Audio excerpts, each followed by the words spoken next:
जय सद्गुरू friends, Priyanka recipe healthy या चॅनलवर तुमचं मनापासून स्वागत। तर आज आपण अशा पद्धतीची एक अनोखी रेसिपी बनवलेली आहे। ही आहे कैरीची चटणी। तर आपल्याला यासाठी 2 कैऱ्या घ्यायच्या आहेत। या कैऱ्या खूप आंबट आहेत आणि ह्या लोणच्याच्या कैऱ्या आहेत। तुमच्याकडे कोणत्याही कैऱ्या असल्या तरी पण चालतील। तर अशा पद्धतीने या कैऱ्या स्वच्छ धुवून आपल्याला घेतलेल्या आहेत आणि याला देठ काढून पूर्ण याची साल काढून घ्यायची आहे। तर आता सीजन आहे कैरीचं, उन्हाळ्याचे दिवस आहेत, याचे विविध रेसिपीज करून याचे पण किंवा मी दाखवलेले आहेत माझ्या व्हिडिओवरती तुम्ही पाहू शकता। सगळे आत्ता या 15 दिवसात आंब्याचे कैरीचे सगळे असे व्हिडिओ अपलोड झालेले आहेत, ते तुम्ही पाहू शकता।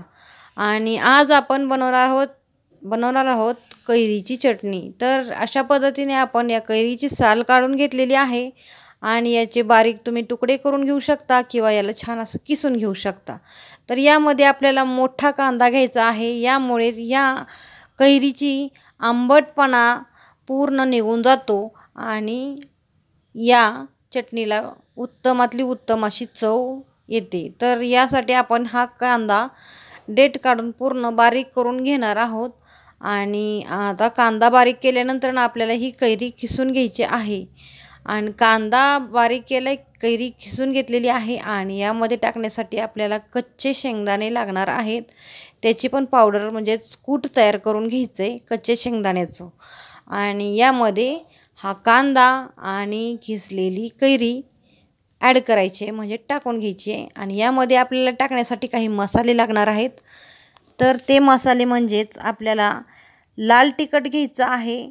तुम्हाला नसेल घ्यायचं तर तुम्ही स्किप करू शकता, पण मी यामध्ये घेतलेलं आहे। लाल तिखट 1 चमचा, हळद अर्धा चमचा, मीठ चवीनुसार आणि कोथिंबीर। हिरवी कोथिंबीर असेल तर टाकू शकता, नसेल तरी पण अशा पद्धतीची पावडर कोथिंबीरची घरगुती टाकू शकता। तर याला छान असं बारीक पेस्ट करून घेतलेली आहे। ही चटणी आपली तयार झालेली आहे। आणि यावरती तुम्ही मोहरीचं फोडणीचं तेल ह्याच्यावरती टाकलं तरी पण उत्तम, नसेल तरी पण अशी ही चटणी इतकी टेस्टी लागते की भाजी असली तरी पण खाऊ वाटणार नाही, फक्त चटणीच खाऊ वाटेल।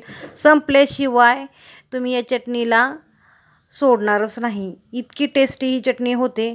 तर रेसिपी आवडली असली तर लाईक करा, सबस्क्राईब करा। अशाच नवनवीन आंब्याच्या कैरीच्या रेसिपीज आपण घेऊन आलेलो आहेत या सीझनला, ते पाहण्यासाठी विसरू नका। व्हिडिओ पाहिल्याबद्दल थँक्यू। आणि अशा हवाबंद डब्यामध्ये 15 दिवस कमीत कमी टिकते आणि ही चटणी मुलांना डब्याला देण्यासाठी अगदी उत्तम। थँक्यू पूर्ण व्हिडिओ पाहिल्याबद्दल।